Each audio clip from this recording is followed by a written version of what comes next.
Welcome to the Shannon Wheeler Podcast.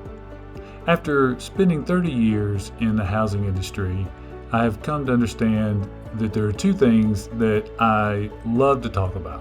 One of those is real estate, and the other one is people. And so this is a show that is going to focus on those two things.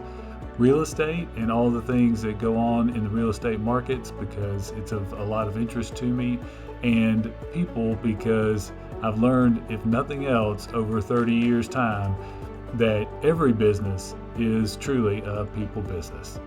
Thank you for spending some time with us. Welcome. We've got an outstanding guest today.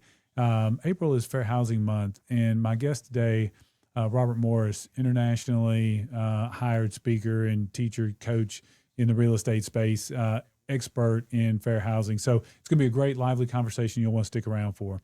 But before we get to that, I want to talk about voting for just a minute. And, you know, we have elections that are going on right now, and I'm going to encourage you to get out and vote.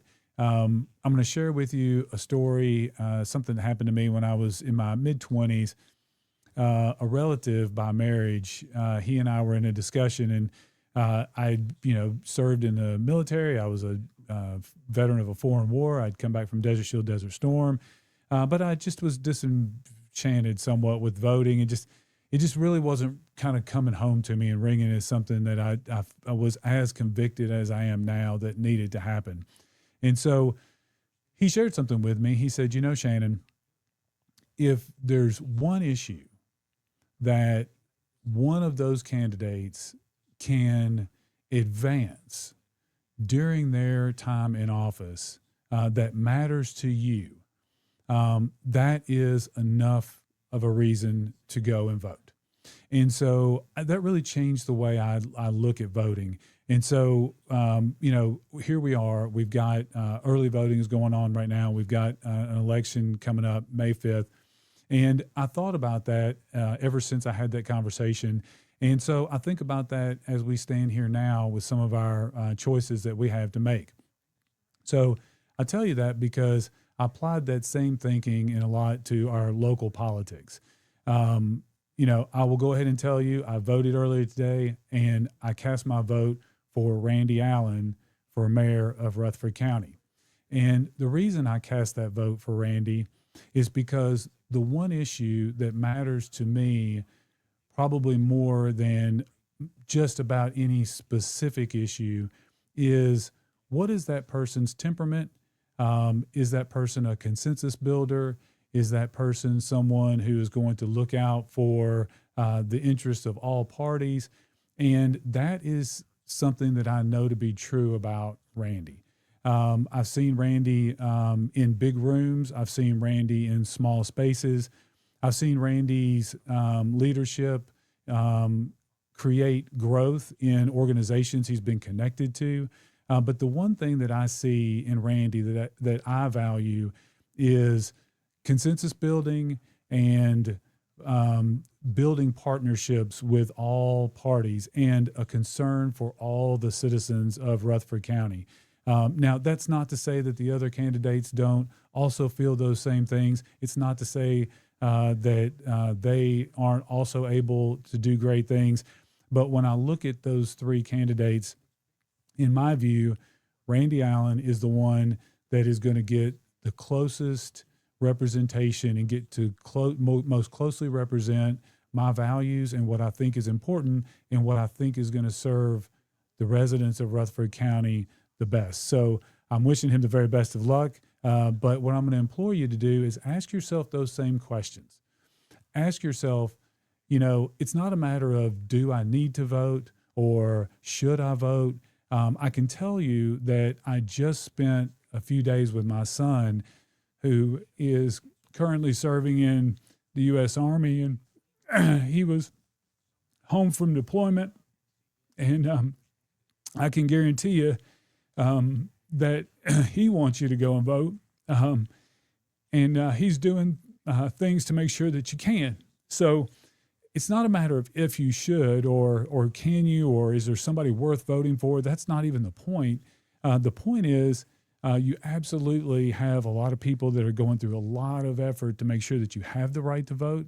It's a privilege that you get to exercise. And what I would tell you is that if you can look at these three candidates for mayor, I know I'm specifically focused on that race. There are other races, but this is a great example. If you look at that race and you look at that field of candidates, if any of those three candidates, because this is the election for mayor for Rutherford County, there's not an opposition candidate that's going to run later in the year. So this is the time. This is the time to participate. This is the time for your voice to be heard. This is the time for you to have an input. And so I would urge you to look at those three candidates. And if you say to yourself, you know what, style of leadership that feels like this is the way to get things done, if that appeals to you more, then maybe you want to gravitate that way. That's going to be up for you to decide individually. For me personally, I feel like if I take Randy's temperament, his approach to problem solving, and his heart for the county, and I have him work through 1,000 problems, that as opposed to the way the other candidates are, I think, going to approach those problems, I think Randy gets the best outcome for the most involved that would be most closely aligned with me. So that's where I'm putting my vote. I would encourage you to do the same thing. Go through that. If you are new to the area, if you are not originally from Rutherford County, I would urge you especially to understand that we have had a lot of growth. We have had a big influx of people into the county. And so what that means is all of you that are there, instead of feeling like, oh, I'm outside of the process because I've only been here for 10 years or 5 years or whatever the case may be, instead of viewing that as where you are, I would say consider the fact that you and a lot of other residents in the county also aren't from here. And so that represents a certain amount of voter block. It represents a certain amount of input. And so instead of feeling like you're on the outside looking in, I invite you to talk with me, talk with other people in the community, and realize that enough people have come into our community and brought their gifts with them, their blessings with them, their all of the things that make them unique and wonderful, that we've welcomed them into our community. Well, now if you look around, there is enough people that represent that block of individuals that I think should start to have some impact in how we move forward as a county. So with all of that, again, Randy Allen has got my vote for mayor. I think that is who's most closely aligned with the outcomes that I'm looking for. I implore you to do the same thing, but please get out and vote. Early voting is happening now. The election is May the 5th. And so I urge your participation, and I wish you the very best of luck in getting out and doing that. Now, stay tuned. We've got, again, Robert Morris is going to have a really lively conversation with us about fair housing. So stay tuned for that, and get out and vote. Robert Morris, how are you, sir? I'm doing well, Shannon. Thank you. Thank you for the invite. I'm excited to be here. It's good to see you. It's good to see you. So as promised, April is Fair Housing Month.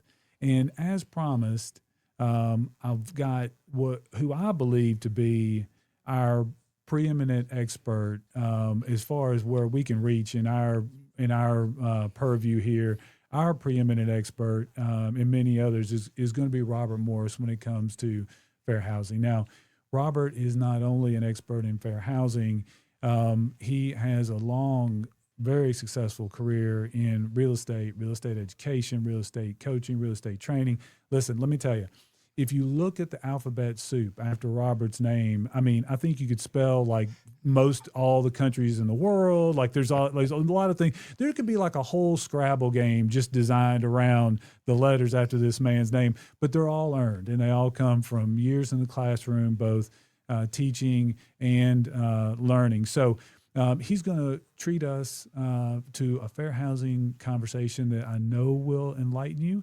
The goal is for you to either say, wow, I'm so glad that there's still an effort being put towards fair housing, or you may say, I had no idea that this was the current state of fair housing and how this is impacting me. But one of those two things is going to happen as a result of this conversation.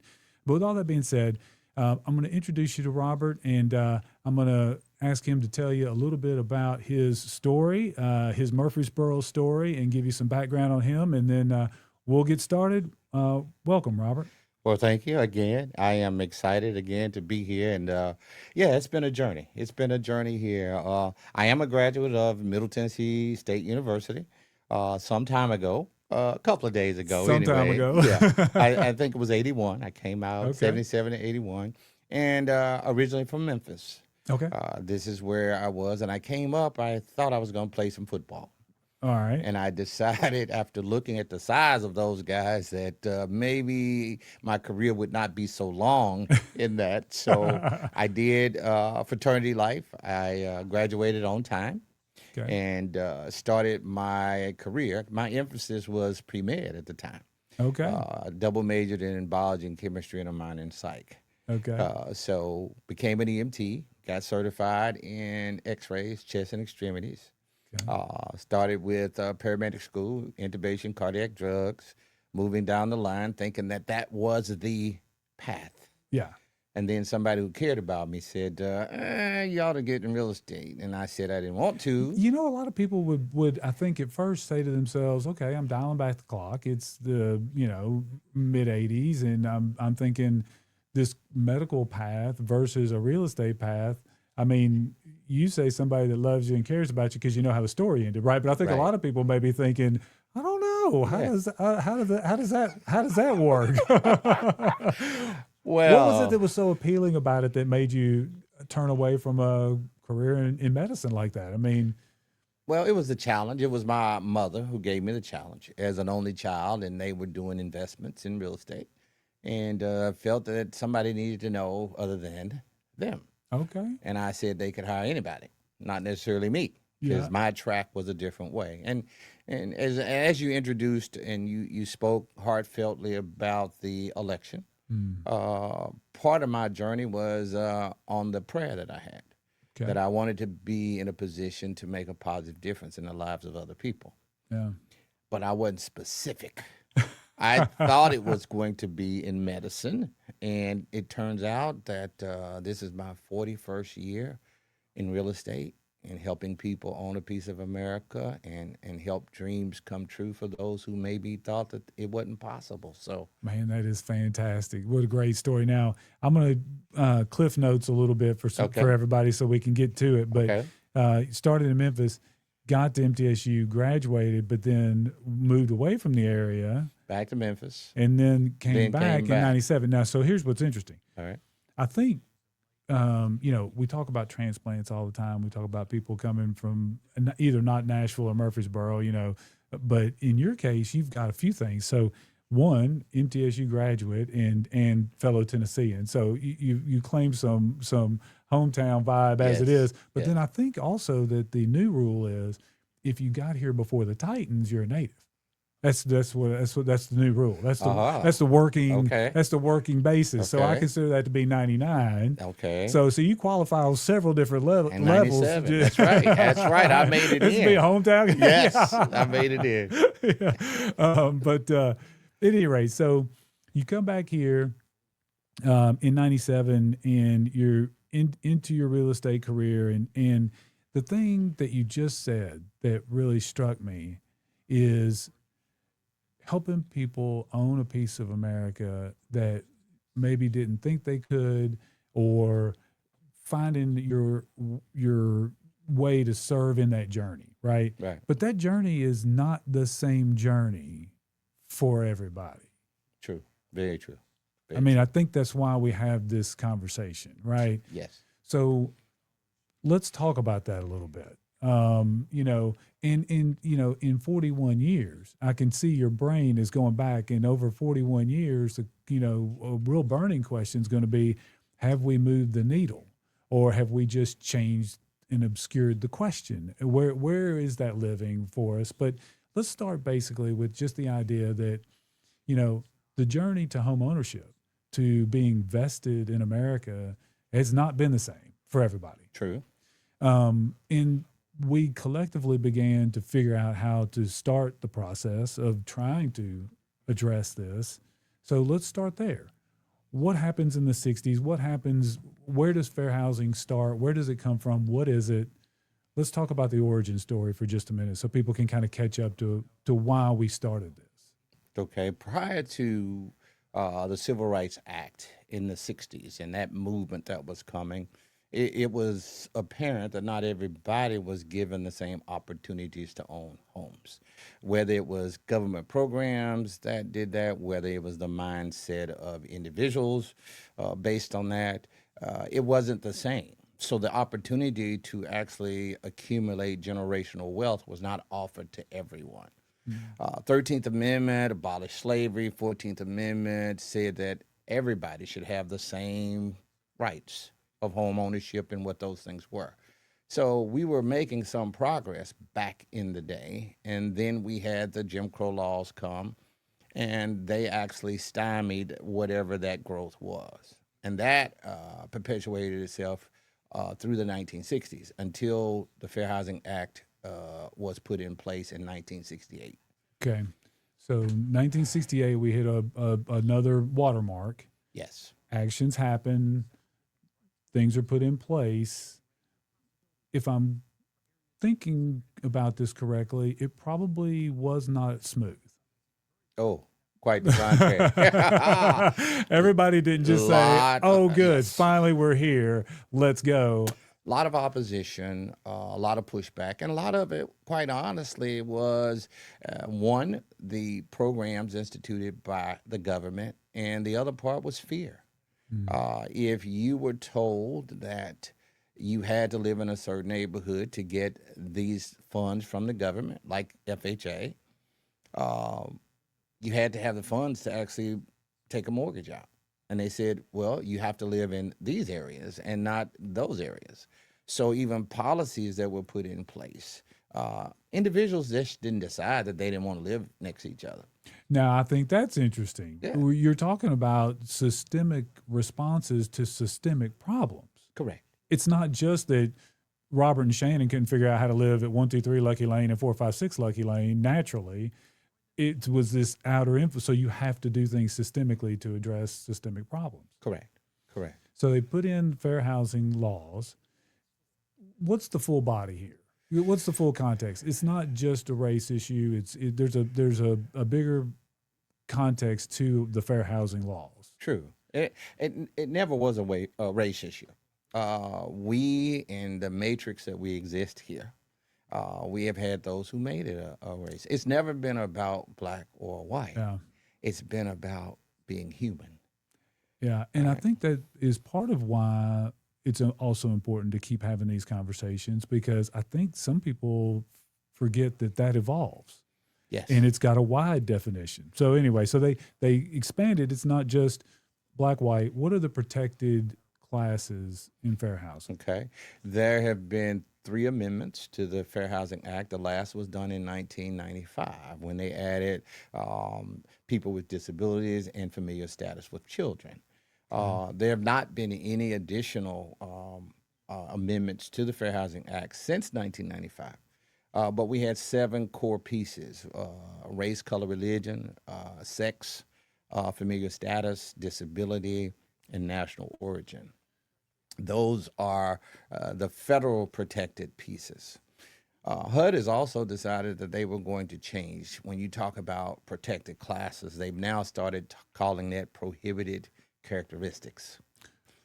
Okay. And there's a rationale. Okay. When people would say protected classes, it led some to believe that only certain people were protected.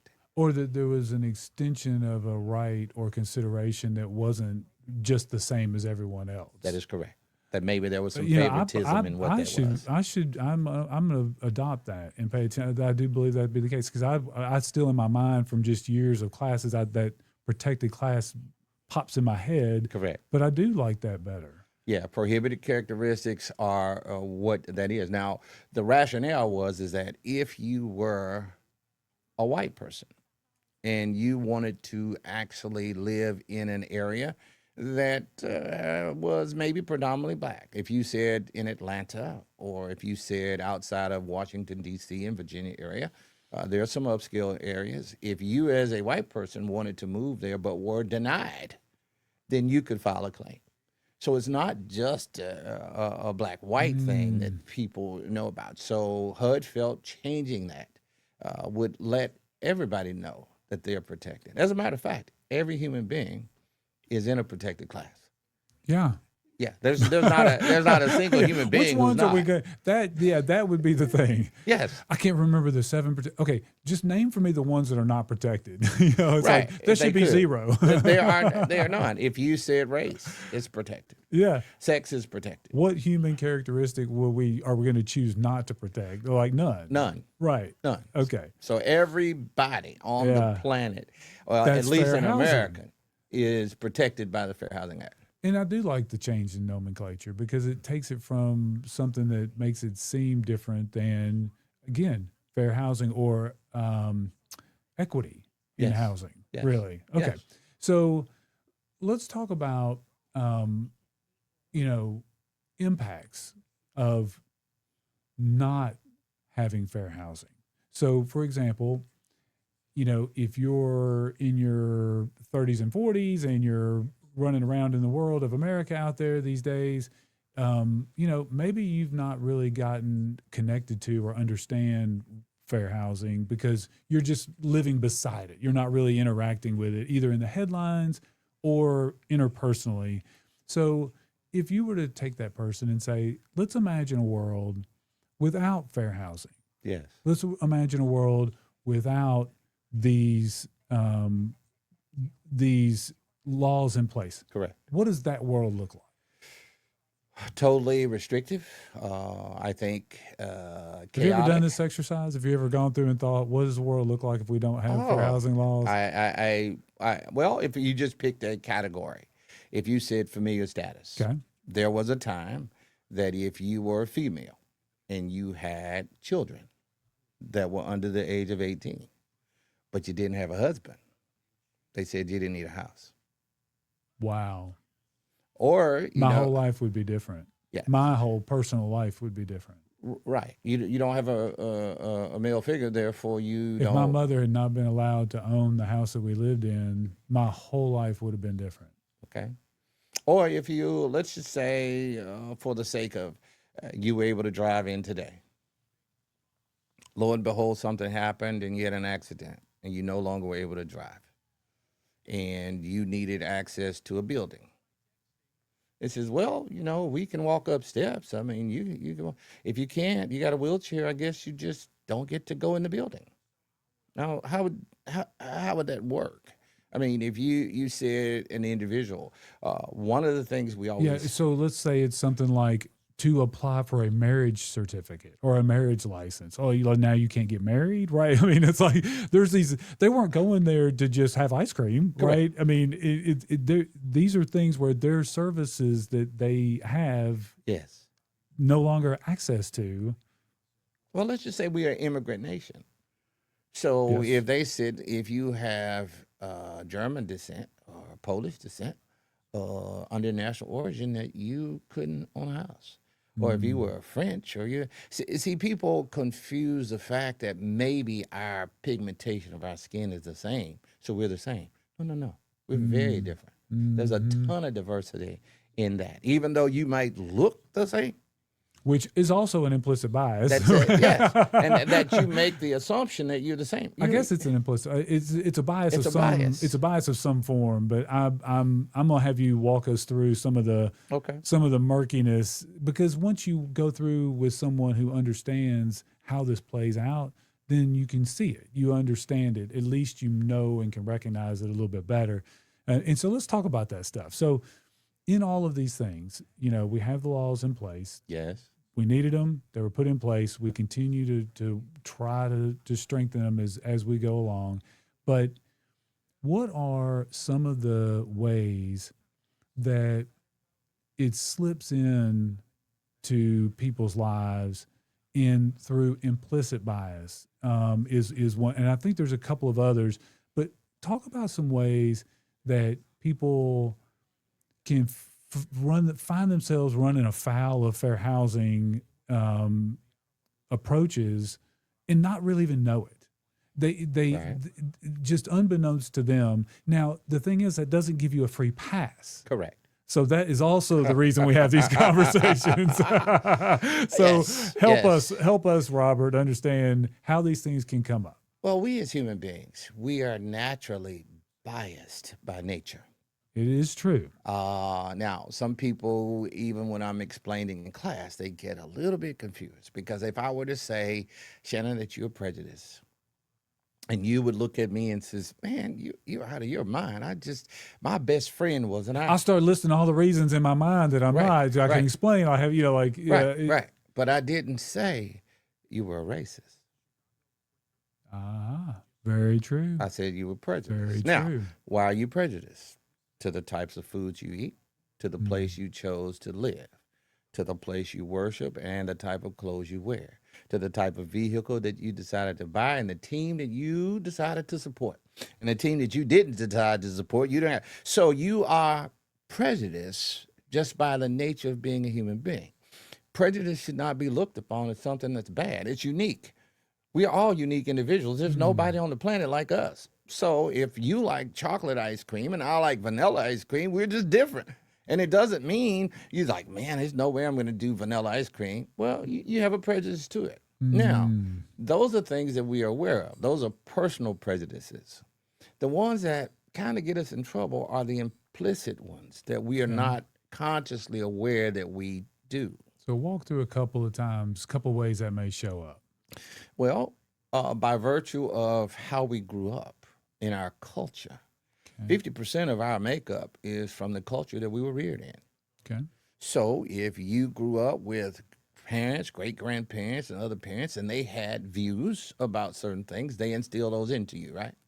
Yes. Okay. Whether directly or by indirectly, by example, their just actions. Right. It's absorbed. Okay, so that came in. But now you did share that you were one of our finest, and we appreciate your service.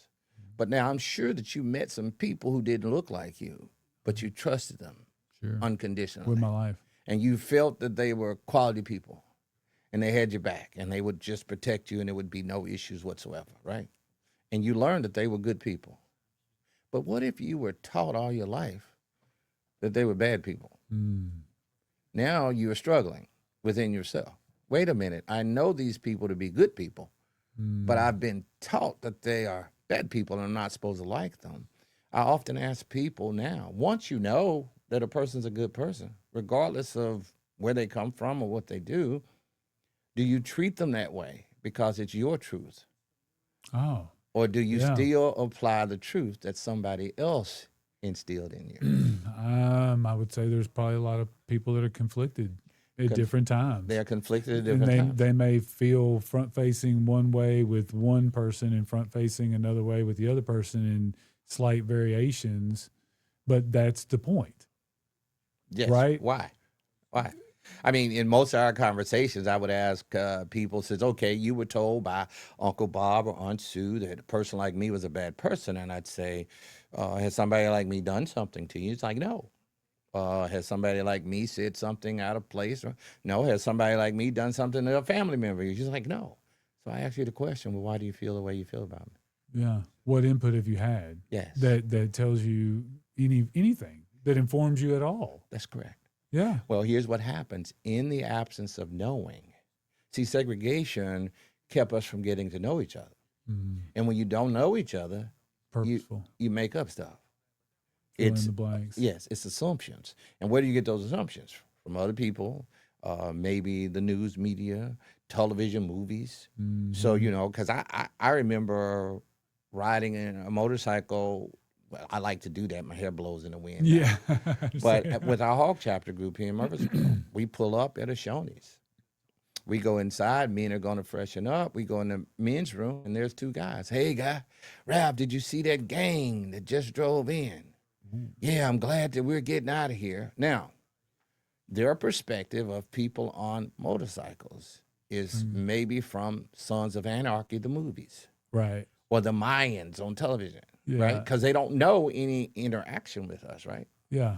So they assume things. And in the absence of knowing, We as human beings fill in the blanks through assumptions, and they can be wrong. Well, and I think it's interesting to note that for some reason, if you don't take it upon yourself, which is another thing about the way I vote and a whole lot of other things, if you don't take it upon yourself, Yeah.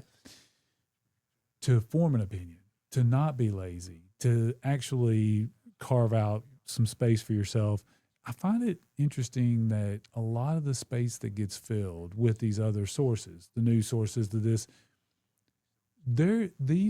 are coming from sources that are not designed for your best interest. They're not even designed for your well-being or happiness, right? Correct. So I think it's interesting that just through this conversation in that, we're in the fair housing bubble, Right. but if you look outside of that, just when it comes to all of these things in life, if you leave that open space, the person that fills it is not really maybe in your best interest. Correct. So if you're not filling it with your faith journey or filling it with your own knowledge and ideas of, hey, I've met Robert and I know Robert. Right. And that's why I feel the way I feel. Yes. Or I've not met Robert and I don't know Robert, so I'm not going to believe what you say because I don't know that to be the case. So what do we say? You cannot judge a book by its cover until you read the pages in between. Yeah, that's it. Because you'll make those assumptions. So one of the things you're describing under implicit bias is called confirmation bias. Okay, talk about that. Well, what it means is you have a bias. Okay, you believe that this group does this, that, or the other. That's just the way they are. Okay, and then you say, okay, I am going to look at the stereotype based on that. They are like that. That's just what they do. And then you're going to look for things that actually support that. So one thing that just made me think about that is if you have that in, whatever that is, and it works both ways. Correct. Right. I mean, correct. it's like you may try to do something in a commercial sense with a person who you in your mind have applied this overlay of wealth when the reality is they're broke as a joke and they can't buy what you're selling, right? Correct. So you're spending your time operating out of this bias that's not even true because you filled it all in. Correct. Right? So and if you have situations like that, how do you because you're going to start and say, if you start at that bias, then that becomes the beginning point for everything else that you see in that person. Yes. So if I have this bias and, all people that wear salmon colored shirts are all funny. And then I look over here and I'm looking at you. I see that salmon colored shirt, which I love, by the way. Thank you, sir. See, you're funny already. Right. See, I'm confirming. Robert is a funny guy. Right. But that's kind of what we're talking about, right?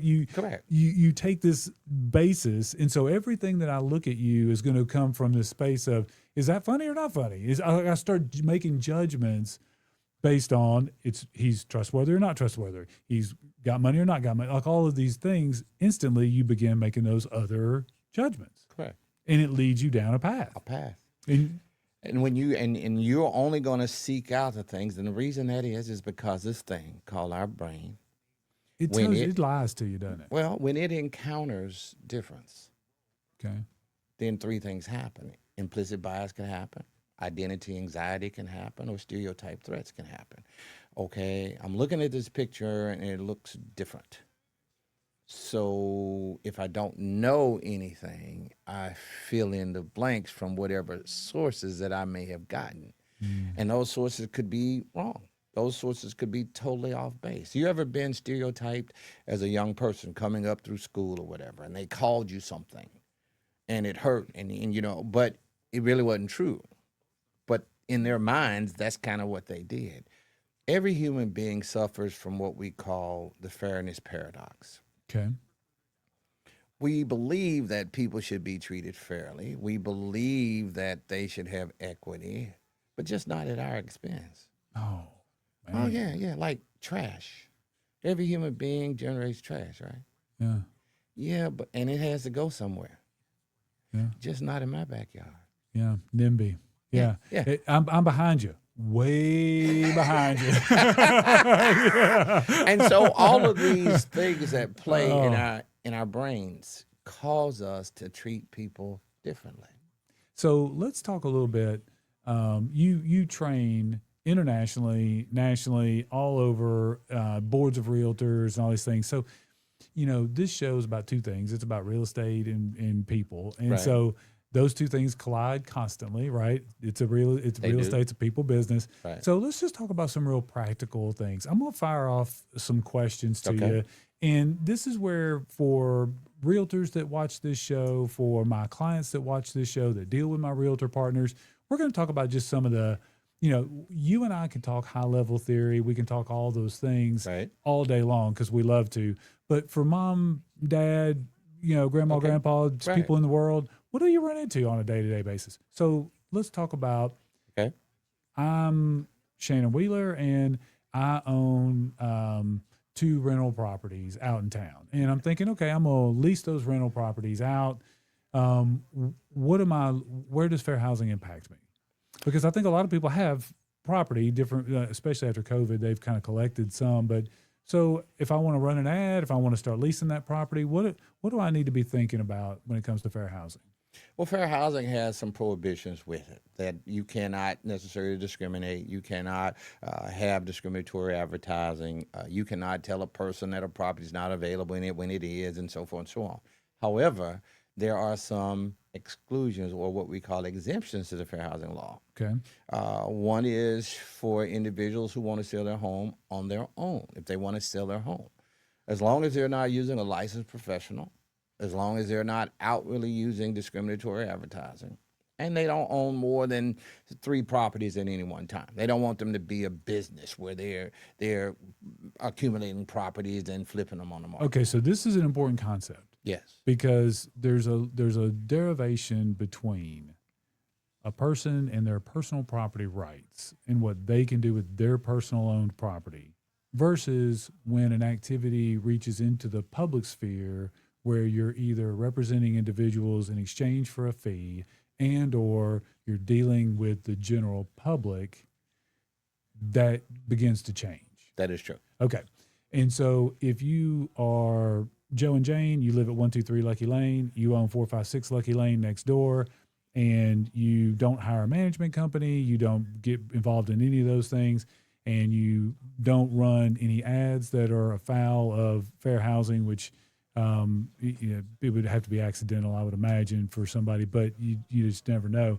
And you just had an idea in your mind of the kind of tenant you would like to have, somebody from my church or somebody that's in college or whatever it may be. Right. And you can be in contact with that person, lease to them, and there's really not a fair housing situation there. That is correct. Now, if I go and I say, you know what, we're going to move across town, kids' schools are changing, but we still want to keep 123 Lucky Lane and 456 Lucky Lane. So I'm going to call my good friend Robert. He's been in real estate for 1,000,000 years. I'm going to have him lease those properties for us. Yeah. And he's going to do the advertising, find tenants, and so on and so forth. And he's going to charge us a fee for that service, but Right. we're going to let him do that. And we're going to move where we're going. Right. Now, your approach on those properties is completely different. Has to be. So what does that look like when it comes to your advertising, tenant screening, and all those things? What is in your mind when it comes to fair housing? As a licensed professional in real estate, you have to adhere to what the laws are, local, state, and federal laws. And so what I would have to do in the makeup of marketing that property is to adhere to all of those laws. I have to open it up to all individuals who would be, who met the criteria for that particular piece of property. So could I come to you and say, hey, Robert, listen, my wife and I we've got to move across town. We're going to keep these 2 properties, and we want you to lease them for us, but we really don't want you to lease it to any guys with salmon shirts or any guys that ride bikes. And we're going to substitute those for 2 of our characteristics. Correct. What is your response? I would say that both of those areas are not necessarily prohibited by the Fair Housing Act, but you're talking about the people themselves. And the way that goes is whoever has the money and the wherewithal and meets your criteria should get the property. Now, what if they say, I don't want to lease to someone because of familial status or national origin in one of those? Then what's your response? That is a violation of the Fair Housing Act. I cannot support that piece. My company does not support that piece. And if you insisted on that being the case, then I would probably have to report it. We can't represent you, but have Can't to report that. Yeah, can't represent So you. that's in that property owned, leasing property type situation. Let's say somebody comes to you and they say, hey, Robert, we want you to help us find a place to either buy or rent. Right. And you ask them, what are you looking for? And kind of try to figure out where they want to go, what's important to them. Do you ever, as a realtor, find yourself in a situation where they ask something of you in that home search that is in violation of fair housing, or makes you change the way you're approaching their home search? Yes. Well, a couple of things come to mind. Sometimes people, just out of familiarity, they were moving in a city where they had a population of their native culture. Say it was Little Italy or Chinatown. Kurdish population. Right. Or Kurdish, right. Yeah. Right. We as realtors cannot do three of those things. We cannot entertain anything that's religious, ethnics, or what is the other makeup composition or politics. We don't get into any of those particular areas in the realm of finding people homes. So if somebody was moving from Atlanta, coming to Murfreesboro or Nashville, and they said, Robert, I live in a big Kurdish community in Atlanta. I'm looking to relocate to the Kurdish community in Murfreesboro. Right. I would say, hey, what we need to do is you need to come here, and we'll take some drives around, recommend that to you, or you drive yourself around and see any areas that appeal to you. Yeah. And if there are areas that appeal to you, then I can actually go in and search those areas for the specific criteria you want. I'm not able to ascertain or even locate any particular race of individuals that live in a certain area. Yeah. And everything here in Murfreesboro, we have great neighborhoods, we have great schools. So I would recommend that you come in and take a look. I'm going to throw you a curveball. All right. Are there any, you and I had a discussion before the show about, and a little bit on the show, about how there's not been really any changes made since 1995. Correct. Not holding you to anything. I mean, we are live streaming. It's totally outside the box. We're friends here. We We're are. relaxed. Okay. I'm not going to just come on here without bringing something good for you. All right, I'm ready. Any things that you think to yourself, that's a tweak, that's a change, that's something in my day-to-day real estate practice as I'm dealing with people, and maybe not. You may say to yourself, you know what, the application of what we've got on the books right now covers it all. I don't know, but are there any things like that you just say to yourself, I'm that way in mortgage. In mortgages, I'm like, okay, I see a couple of things that we could tweak and change that would make my customers' lives better and not hurt the bottom line and the mission. Right. Any of those pop up for you at Fair Housing? Either in helping agents deal with customers day in, day out, or the laws themselves? Well, I would say to you in this respect, because I am a member of the National Association of Realtors. Mm-hmm. In 2014, to our code of ethics, we had 2 additional classifications added. So we had sexual orientation and gender identity. Okay. So as a practicing realtor since that time, we've had to include those 2 classifications in all of our real estate practice. In addition to the law.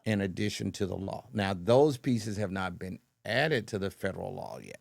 Okay. But I would say those are areas where you are more inclusive, where you are actually bringing other individuals in, not judged based on sexual orientation or gender identity in that respect. So could there be some tweaks? I would say yes. There can be some tweaks in the fair housing law. We have not been successful legislatively to get any of those things added on the federal level. But I say to realtors, you have to check your state and your local municipalities, because they may have added some of those categories, and those agents still would be held to that particular standard of adhering to those. So let's talk about one other sort of big picture piece, and that is going to be, what's the state of fair housing? I mean, so we look up, we got a problem, right? Yes. We put things in place to begin addressing the problem. We ply away at this and we chop wood for 50 years and then we look up and where are we? So I think one of the interesting things is that right now housing volume, Right. housing trade, we're trading at numbers that we traded at overall volume in 1995 transaction volume, but there's 70 million more people in the country. Yes. So that's a striking, just stands out. The other thing that stands out to me about this from a macro level is that and clean me up on this if I'm a little bit off, but I think our home ownership rates have usually run 59 to 61%. So, and then years of a little bit, looser monetary policy or run up in value, it can expand up to maybe 63, 4, 5 in that range. Right. But I think that's kind of been our range. So my question to you is, with fair housing, given those two dynamics, what is the current state of fair housing? And I ask that because it seems to me like if you dial back in the history books, one of the things that sticks out is that the rise and fall of the economy and the economy as it relates to housing and the economy as it relates to personal wealth, those have not always risen and fallen evenly. They've risen and fallen predictably, Yes. but not. So you Correct. see, Correct. okay, so I'm wondering, what is the current state of fair housing? And do you think there's some things to be addressed with fair housing when it comes to economic policy? Because I feel like it's not a traditional area that we feel needs some attention, but I wonder if that's not the new challenge of fair housing under the fair and equitable approach of this economic gap. So what's the state of fair housing and what's our current market doing to fair housing? Well, I'd say, first of all, that was well asked of you, by the way. Oh, thanks. Yeah. I think about these things. I would say to you that most people, well, we're just human. Nobody is affected by fair housing until it affects them. Oh, yeah. Right? No, nobody even thinks about it. If you're an individual who can buy what you want, go where you want, live where you want, it never even comes up on your radar screen, right? But if somebody said to you that you can't buy in this neighborhood because one of your siblings has a child who has Down syndrome. And so therefore we feel like if you moved in this neighborhood, you could affect this neighborhood because your sibling has a child with Down syndrome. Now, how asinine would that sound? Yeah. However, people thought about this. So here's the thing. Since 1968, the housing gap between whites and blacks was approximately 30% of ownership, okay? Statistical numbers show today we have not moved much past that same number. Same number. Now, there have been some different cities and states who've made some inroads in those particular areas. But as a nation whole, we haven't made much progress at all. Now, some people would ask, well, that's not possible. We've had a law in the books for now 58 years. But I always give the analogy of the question. Interstate 24 has a speed limit. It's called 70. On certain days, if you're driving 70, you'll get run over. Mm-hmm. So if the law is 70 and people are driving faster than that, what are they doing? People would say, well, they're breaking the law. And I'd say, well, what would stop them from breaking the law? And they says, well, a speed trap, a ticket, or what? I said, so enforcement would stop them from breaking the law. And they go like, yeah. I said, well, you can have all the laws you want, but if there's no enforcement of the laws you have, nothing changes. And one of the big pieces that we have the challenge with is enforcement of the fair housing law has not been there.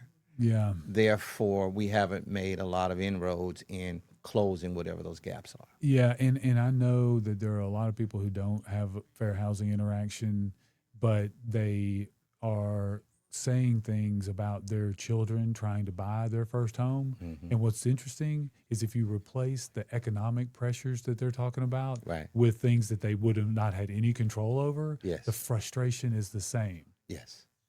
Yes. The frustration is the same. They don't see it, Yes. but the frustration is the same. And that's policy. Policies are still in place. They've been on the books for decades. Okay, and so the other thing I think about too is it's sort of like, and not to take the show in a very political way, but this illustrates the point. You know, the president of the United States has the ability to deploy the armed forces in an emergency fashion for national security. Yeah. Now, this again is not a political or statement of anything other than an observation on my part, completely my own observation. But I think the ability for what can happen as a result of that is not the same.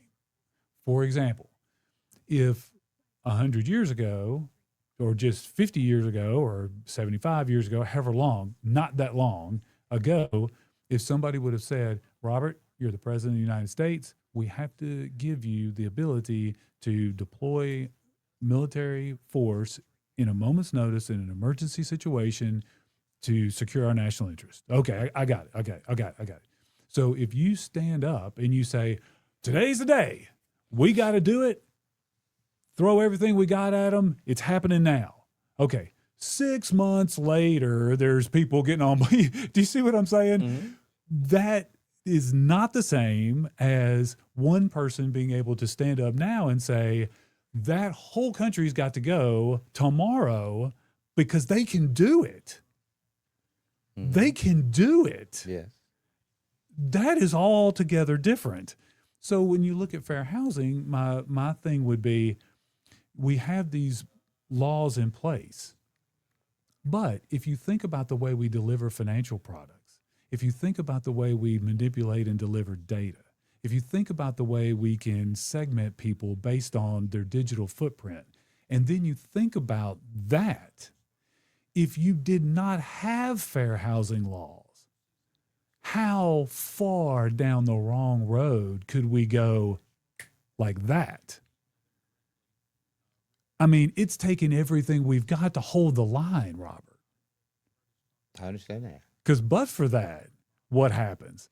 So I think that under that category, it should encourage everyone that we have this in place. Yes. But that enforcement piece and interpersonally in your real estate career, as you're dealing with people, all of the people out there that are caretakers of our market, it's incumbent upon all of us to have them living and breathing and working properly and being enforced. But it just blows my mind to think about how it's a luxury to be able to walk past fair housing day to day for most people.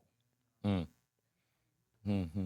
can feel your emotional intent. Yes. Yes. And here's what I'll say to you, because as I travel the country and I get interjected into several different arenas, and I have to maintain the composure that I have, that human beings are basically good people. Yes. We have the fairness paradox that we want to treat people right and we want equity for them. But we still want to maintain whatever our premise is for us and ours. So I would say to you that enforcement of a law, I'll give you an example. National Association of Realtors just instituted fair housing for our members a year and a half ago. The cycle started in January. The reason is that there were a number of states and their real estate commissions that didn't even require agents to have it as an elective. Wow. At all. Wow. So when you have state legislatures and real estate commissions that don't even require agents to have any knowledge of a federal law, right, then that's a miss. Right. And so that's where NAR actually instituted that, said at least our members would get to touch it and they would actually see a little bit of it. But when you have... Were you able to get that pushed as a... have you not held state office? State offices? I'm an NAR director, so we were part of, okay. part of that piece. But explaining it to members. And it was not until about a year ago that appraisers have been required to have fair housing. That was not even instituted. Those appraisers, man. Well, but here's what I always tell people. All of us exist in the same matrix. So why would you feel as implicit bias that only realtors have it? Why wouldn't lenders have it? Why wouldn't insurance agents have it? What a privilege is it to not think that other people have it about you? Right. Like you're the only one dispensing all of this bias, and when it's like they're looking at you, this right, and that's what that's a privilege. Realtors, that's what they were thinking about. Why are we the only ones being looked at to have this when we have other entities that interact in business, particularly in the housing market, that are affected? They're in the same matrix that we exist in. Yeah. So understanding that we all have biases, understand that we all have implicit biases, those are the ones we don't even know we have, and why we treat people differently. Being aware that we do is where we start to correct it. Yeah, and you coming on and talking about this stuff in plain language for people that they can understand, it matters so much. I appreciate it. And You're welcome. I want you to tell everybody where they can find you. You are an active, buying and selling. I mean, I'm an active realtor. This Yes, is sir. this is your trade craft. Oh, yeah. And also if you're out there and you have questions about this, or something's come up, or you own investment property, or you own commercial property, like any kind of property that you own like that, or a lot of my practices these days is involving people that are, somewhere between 40 and 60 in that range, and they're inheriting a lot of property and they don't really know what to do with it. And that becomes a question. So let them know how to find you. But if you're out there, if you're one of my clients and you own investment property, you can reach Robert. And if you ever have any questions or need to know something about some advertising or whatever it may be, this man is a resource, and we're glad to have him. So tell him how to find you, Robert. Well, I'm blessed to be with Onward Real Estate here in Murfreesboro. So not hard to find. My managing broker is the marvelous Don A. Davis. So you can get me there. Email me at Team Robert Morris. That's TeamRobertMorris @gmail.com. So I'm easily found. I am an NAR director. I am active on several levels. So you can Google me up. I'd be happy to help you. There's no obligations whatsoever. We just want to make sure we're dispensing good information and helping people grow and make a positive difference in what we do. So I appreciate the opportunity you've given me today to be able to share. Glad to have you. If you're a real estate professional, hopefully you'll find yourself warming up a seat in one of this man's classes at some point. And Robert, we really appreciate it. Thank you so much for coming, and best to you the rest of the year, man. Thank you, my friend. Same to you. All right. Appreciate it. Thank you for spending some time with us.